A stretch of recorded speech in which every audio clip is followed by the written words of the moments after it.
You like it? İki tane çıplak adam boks yapıyor. Is this a jail? They put their porn?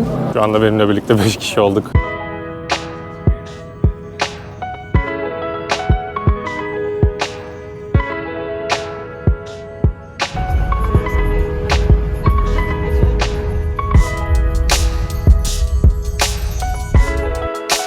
Bizi ne güzel karşıladın sen öyle.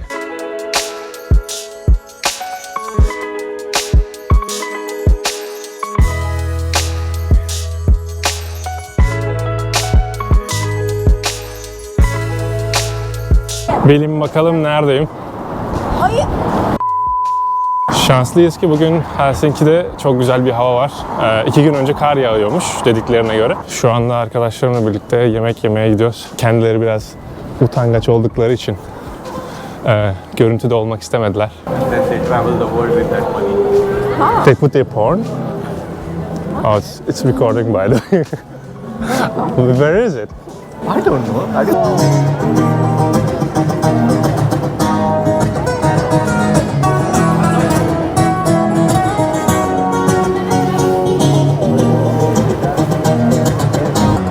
You like it? You wanna dance? I cannot dance with this. You can dance with anything. Demonetized. But you don't make any money. No, I don't make money.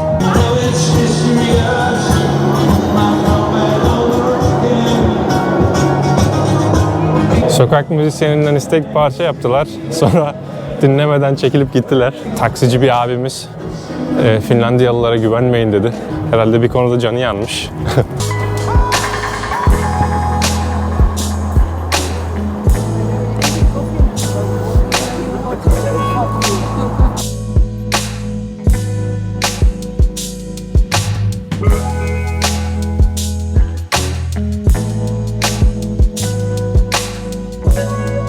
İşte meşhur Helsinki Katedrali.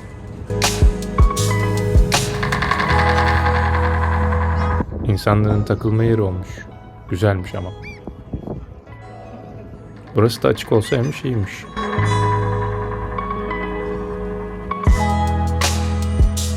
Helsinki, İskandinav başkentleri arasında galiba favorim şu anda. Böyle başkent havası vermiyor. Hiç böyle resmi bir havası yok. Ayrıca diğer başkentlere göre daha temiz gibi geldi bana.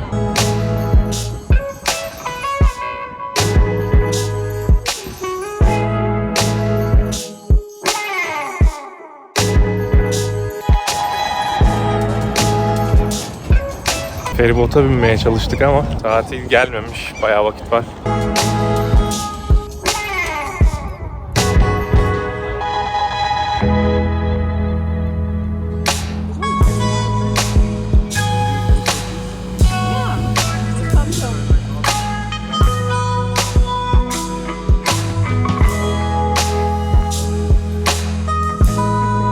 Şuradakiler var ya, onlar buz kırıcı gemiler.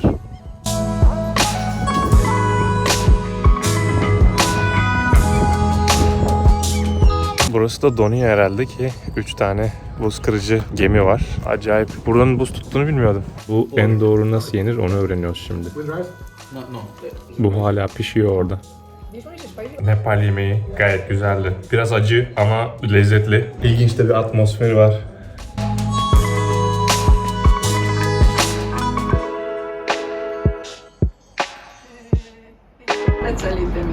Should I shout? Helsinki'de ikinci günden merhaba. Her yer her yerde. İş güç koşturmacadan pek bir şeye odaklanamadık. Vlog da yapamadım. Ama şimdi bir küçük rahatlamak için yüzmeye gideceğim. Ondan sonra şehir turuna gideceğim. Kurt gibi acıktım. Şu manzarayı tekrar göstermek istiyorum.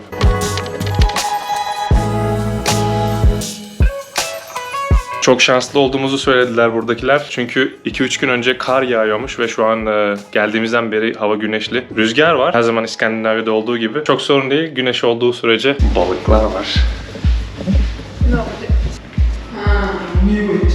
Good. This is not deep at all. No, this is funny.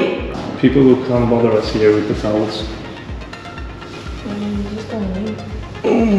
I'm gonna go there. How's the view there? This is just buildings. Saunaya. Soğuk.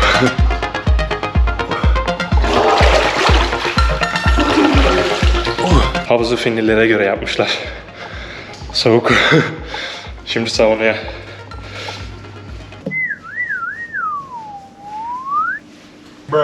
Saunadan çıktık. Acayip uykum geldi.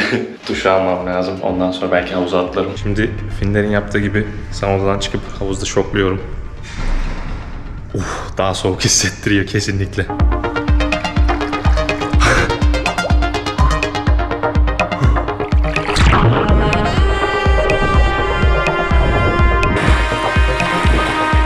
Bu kadar şoklama yeter.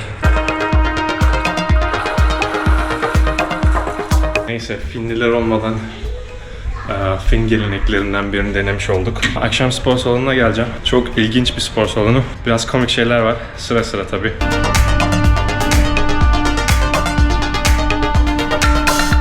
Finlandiya'ya gelip saunasız, kontrast terapisiz olmazdı tabii ki. Bunu tiklemiş olduk. Biraz sonra şehir turunda görüşmek üzere. Şimdi biraz vaktim var. Kaldığım yerin etrafında dolaşacağım. Gezi videolarımın çoğunu doğaçlama yapıyorum. O yüzden beni neler bekliyor hiç bilmiyorum. Bazen böyle garip sürprizlerle karşılaşılabiliyor. Şu İskandinavya'nın rüzgarı olmasa çok güzel olacak ama. Sanırım İskandinavya'da kültür olarak Finlandiya bir tık daha diğer İskandinav ülkelerine göre farklı. Bu büyük ihtimalle dilden dolayı, çünkü İsveççe, Norveççe ve Danca birbirine yakın.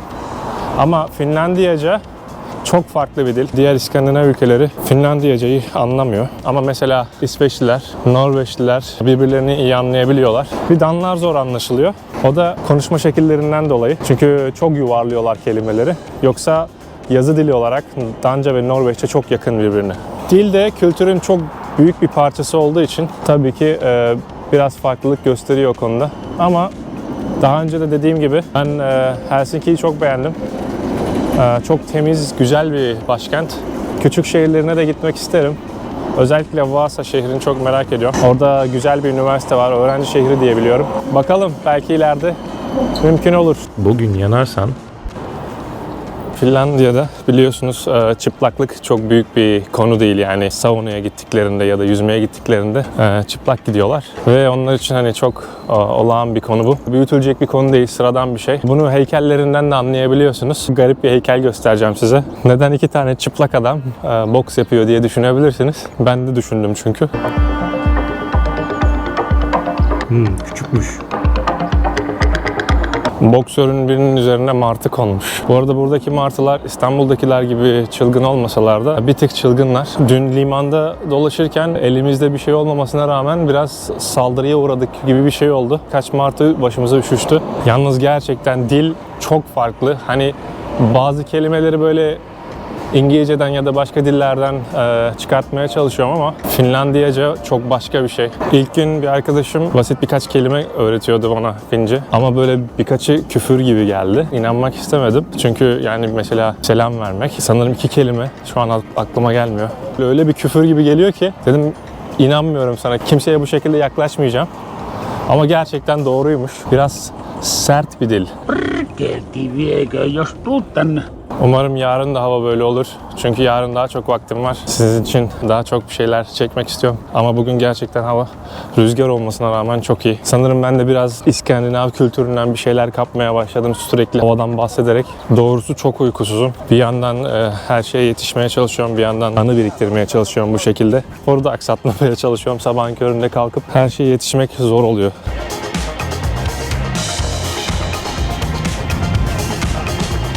Balık tutuyorlar burada.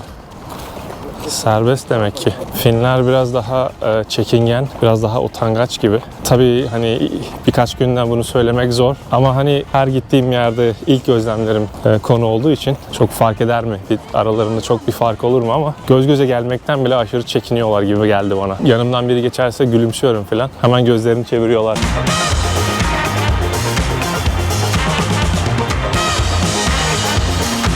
Parklarda spor yapan insanlar var. Utangaç insanlar oldukları için direkt onları gösteremeyeceğim ama arkamdan görebilirsiniz şimdi. Gayet aktif yaşam, aktif hayat. Aslında birkaç kişiye bir şey sormak istiyorum ama bakalım nasıl tepki verecekler. Çoğunda, belki de %90'ında kulaklık var. Herkes kulaklıkla yürüyor ya da bir yerlere gidiyor. Tamamen kendilerini izole ediyorlar sokakta. Çok garip.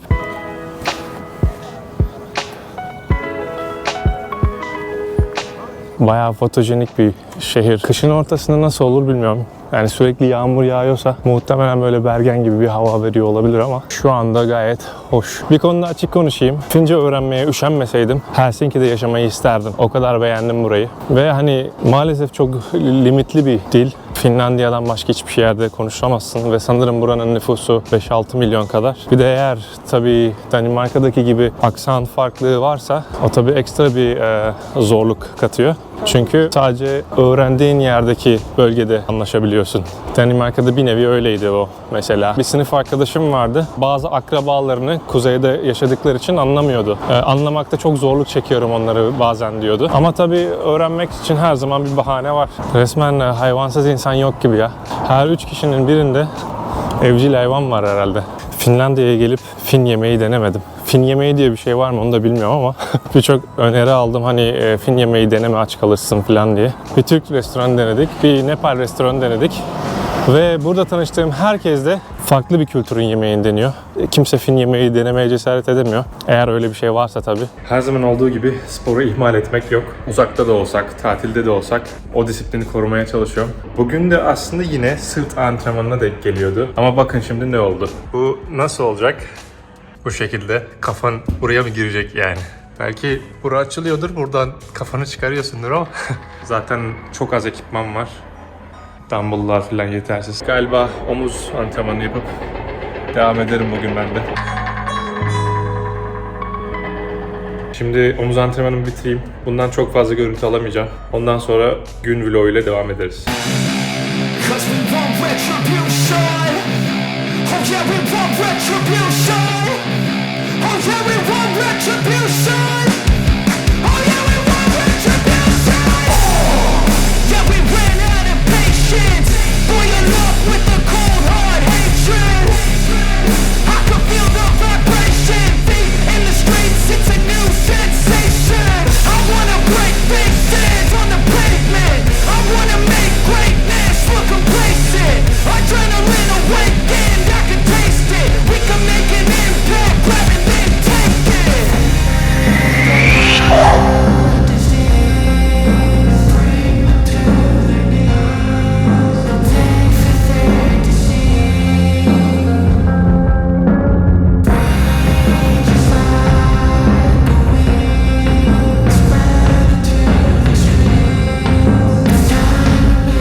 Üçüncü ve son günden selam. Burada bir ada varmış. Feribotla o küçük adaya gideceğiz. Galiba orada bir kale var ve güzel bir doğası var sanırım. Marketten bir şeyler alıp orada piknik yapmayı düşünüyoruz. İsveç, Norveç ve Danimarka'nın aksine Finlandiya euro kullanıyor. Ama sanırım fiyatlar aşağı yukarı aynı. Çok bir farklılık göremedim ben. İsveç'le hemen hemen aynı gibi şu anda. Biraz muz alalım. Muzun kilosu 1.65 euro. Tabii bunu açabilirsem. Sanırım buradan tartıyoruz.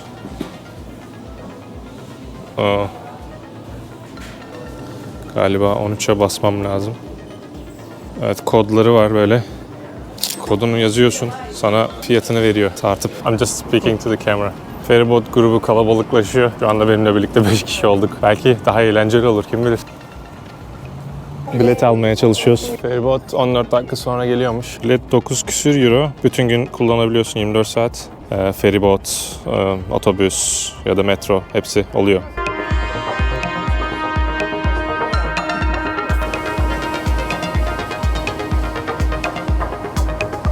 Feribot geldi.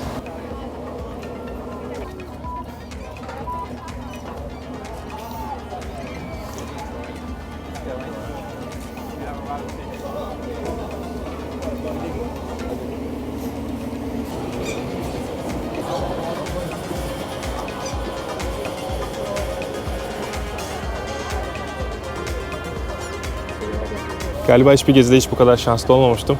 Bugün dünden daha güzel, rüzgar daha az. Bakalım bu tur ne kadar sürecek? Sanırım 20 dakika falan sürüyor.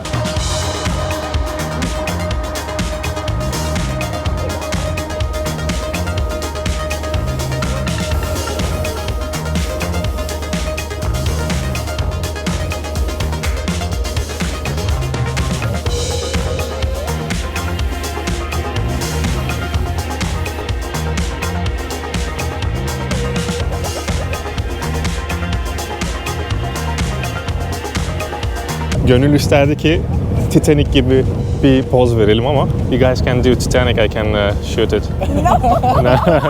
Geldik. Galiba buranın adı Suomenlinna. Doğru söyleyebiliyorsam tabii. What's the name of this place again? Suomenlinna. Suomenlinna. Okay.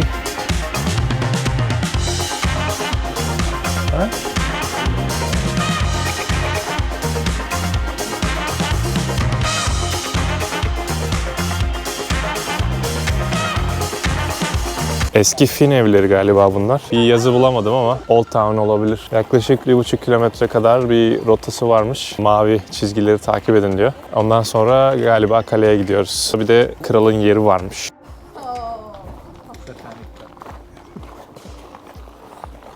Do it again.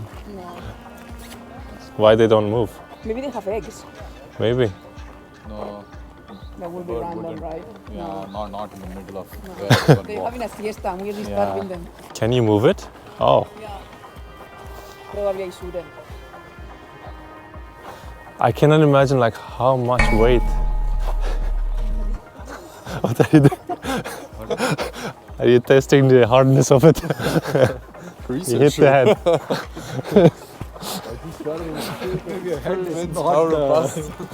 threshold that you want to test something against.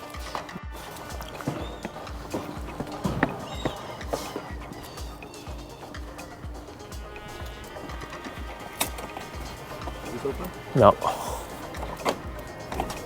There's an entry fee and it's from only 12 to 4.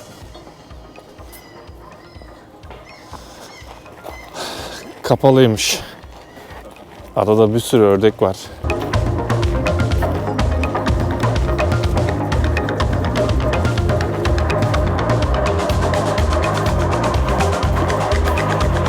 Adada bir sürü inşaat var. Ona rağmen güzellikleri de fena sayılmaz.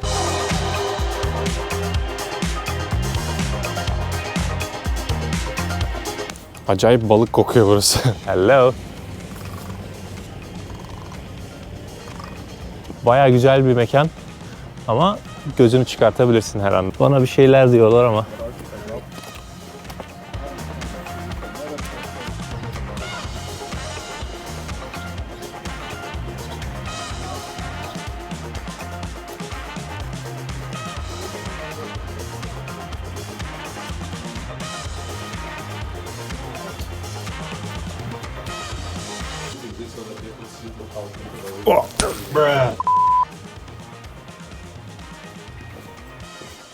Finler küçük insanlarmış.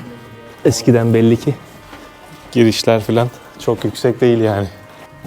Yalnız kalenin içi soğuk. Dışarıdan daha soğuk. Is this a jail? Yeah, I think so. It Maybe. could be a jail. No, I don't know. Do you think they built bunker? Jail towards the outside of the fort. No, right? I guess this is to put like some weapons and to like shoot it, right?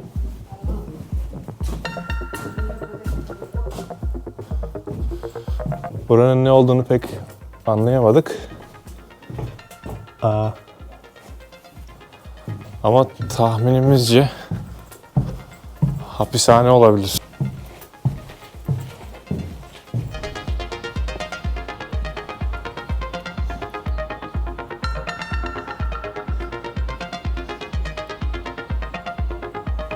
Vikinglerden kalma bir şeye benziyor ama.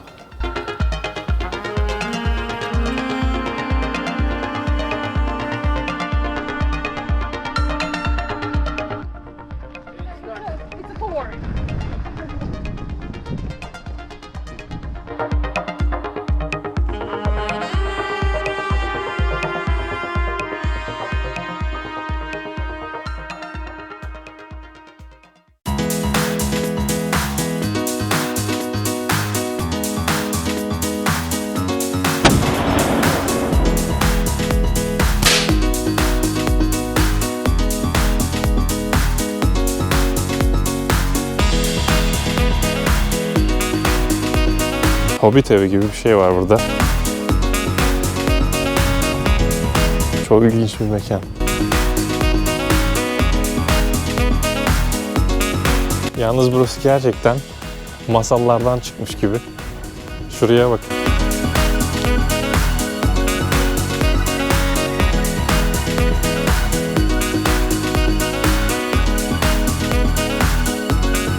Burası Şirinlerin köyüne benziyor biraz. Tabii şu hariç. Them. I don't like them. Oh my god, I will run. Helsinki'de son saatler. Arkadaşlarımdan ayrıldım. Videoda olmaktan çekindikleri için çok rahat olmuyordu. Biraz geç oldu sanırım, bunu belki de daha erken yapmalıydım ama yine de görüntüler çok fena olmadı gibi, ama bilmiyorum artık. Artık ona siz karar vereceksiniz. Evet, burada son yarım saatim. Bayağı yoruldum bugün. Biraz sonra havaalanına gideceğim. Bugün sadece o adını söyleyemediğim adaya gitmiş olduk. Sanırım buraya tekrar bir daha gelmem gerekecek. Her gittiğim yere böyle demiyorumdur umarım.